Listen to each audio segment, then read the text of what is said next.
नमस्ते दोस्तों, आज मैं आपको भगवान शिव की एक सच्ची कथा सुनाने जा रही हूँ। एक समय की बात है जब गोदावरी तट पर एक ब्राह्मण रहा करते थे जिनका नाम था श्वेत। श्वेत नाम का ब्राह्मण भगवान शिव जी की भक्ति में हमेशा लीन रहते थे। यहाँ तक कि वह हर व्यक्ति में और अतिथि में शिव जी को ही देखा करते थे और सभी का भली भांति आदर सत्कार किया करते थे तथा खाली समय में शिव जी की भक्ति में लीन रहते थे। ऐसा करते करते एक दिन उनकी आयु पूर्ण हो गई, परंतु इस बात की तनिक भी पता नहीं चला, क्योंकि भगवान शंकर की कृपा से उन्हें ना तो कोई रोग था और ना ही कोई शोक। उनका तो पूरा ध्यान केवल भगवान शिव की भक्ति में ही लगा रहता था।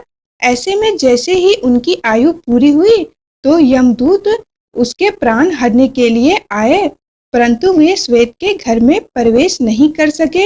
ऐसे में जब चित्रगुप्त ने मृत्युदेव से पूछा कि श्वेत अभी तक यहाँ पहुँचा क्यों नहीं है और ना ही तुम्हारे दूत यहाँ अभी तक आए हैं, ऐसा सुनकर मृत्युदेव को श्वेत पर अत्यंत क्रोध आया और वह उसे लेने के लिए स्वयं ही चल दिए।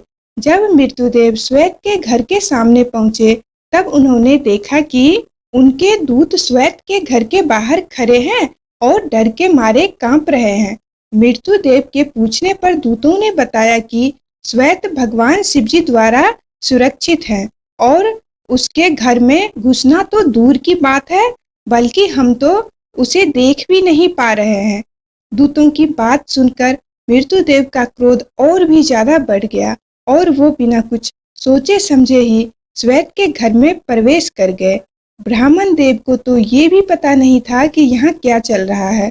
मृत्यु देवता श्वेत को सामने देखकर जैसे ही आगे झपटने को हुए तभी वहाँ उपस्थित भैरव बाबा ने उसे कहा जाने को, पर मृत्यु देव ने भैरव बाबा की ना सुनते हुए जैसे ही श्वेत के गले में अपना फंदा डाला, वैसे ही भैरव बाबा ने अपने डंडे से उस पर प्रहार कर दिया, जिससे मृत्यु देव की भी मौत हो गई।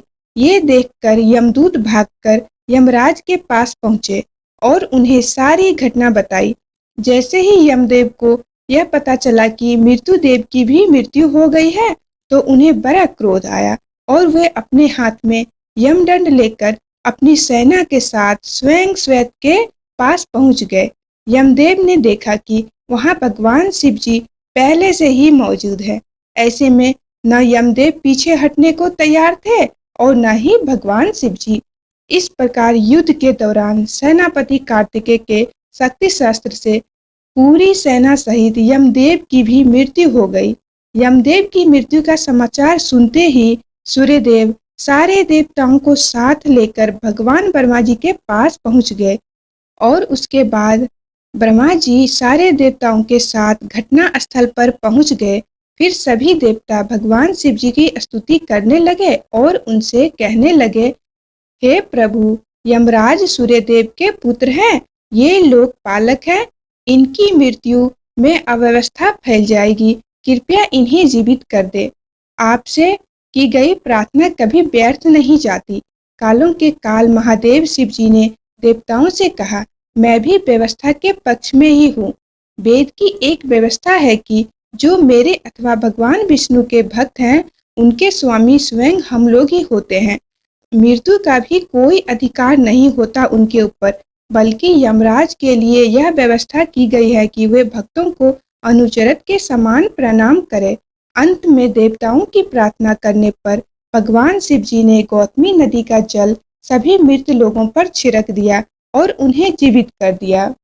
वे सभी स्वस्थ होकर उठ गए और भगवान शिव जी से हाथ जोड़कर क्षमा याचना करने लग गए।